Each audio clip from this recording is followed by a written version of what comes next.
Hi friends, welcome to TNPSC பாப். இன்றைக்கி நம்ம என்ன பார்க்க போகிறோம் அப்படின்னு பார்த்தீங்கன்னா, எல்ஐசி ஹெச்எஃப்எல் நிறுவனத்தில் 180 ஜூனியர் அசிஸ்டன்ட் வேலைவாய்ப்பு கொடுத்துருக்காங்க. அதுக்கான அப்ளிகேஷன் வந்து லைவில் இருக்குது. அதுக்கு அப்ளை பண்ணுறவங்களுக்குரிய டீட்டெயில்ஸ் என்ன அப்படிங்கிறத நம்ம இங்கே பார்க்கலாம். Housing finance recruitment 2026. LIC housing finance recruitment 2026 இந்தியாவின் முன்னணி வீட்டு வசதி கடன் வழங்கும் நிறுவனமான எல்ஐசி ஹவுசிங் ஃபைனான்ஸ் லிமிடெட்.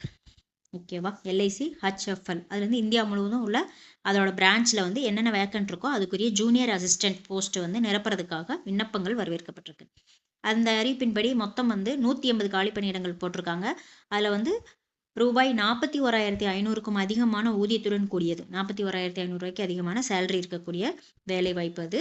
இந்த வேலை இதுக்கான கல்வி தகுதி என்ன, ஏஜ் லிமிட் என்ன, எவ்வளோ சேலரி கொடுப்பாங்க, எப்படி அப்ளை பண்ணுறது அப்படிங்கிற டீட்டெயில்ஸை இங்கே என்னென்னு பார்க்கலாம். காலி பணியிடங்கள் மற்றும் பதவி விவரங்கள். இந்த அறிவிப்பில் இந்தியா முழுவதும் உள்ள பல்வேறு மண்டலங்களாக பணியிடங்கள் பிரிச்சிருக்காங்க. பதவியின் பெயர் வந்து ஜூனியர் அசிஸ்டன்ட். அதில் வந்து மொத்தம் 180.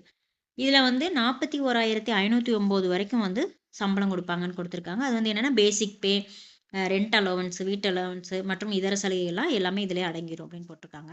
சரி, எஜுகேஷன் குவாலிஃபிகேஷன் என்ன வேணும் அப்படின்னா, ஏதாவது ஒரு துறையில் இளங்கலை பட்டம் பெற்றிருக்க வேண்டும்.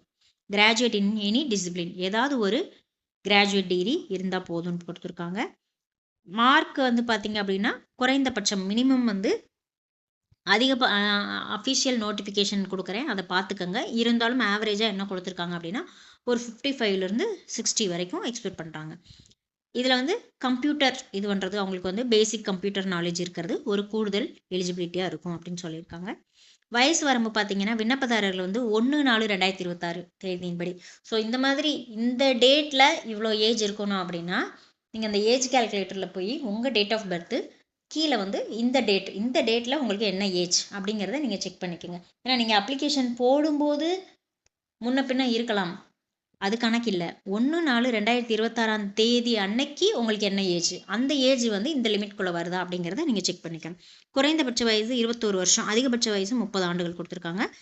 அரசு விதிகளின்படி எஸ்சி, எஸ்டி, ஓபிசி பிரிவினருக்கு வயது வரம்பில் ஏஜ் ரிலாக்ஸேஷன் கொடுப்பதா போட்டிருக்காங்க. முக்கிய தேதிகள் வந்து பார்த்தீங்கன்னா விண்ணப்பம் என்னைக்கு தொடங்குது அப்படின்னா 16/4/2024 தொடங்கிருச்சு. விண்ணப்பம் வந்து கடைசி தேதி வந்து 30/4/2026. அப்படி பார்த்தீங்கன்னா இன்னும் ஒரு 7 days சாலிடாக வந்து 1 week, கடைசி 1 weekன்னே சொல்லலாம். ஸோ எவ்வளோ சீக்கிரம் அப்ளை பண்ண முடியுமோ அவ்வளோ சீக்கிரம் அப்ளை பண்ணிடுங்க. தேங்க்யூ.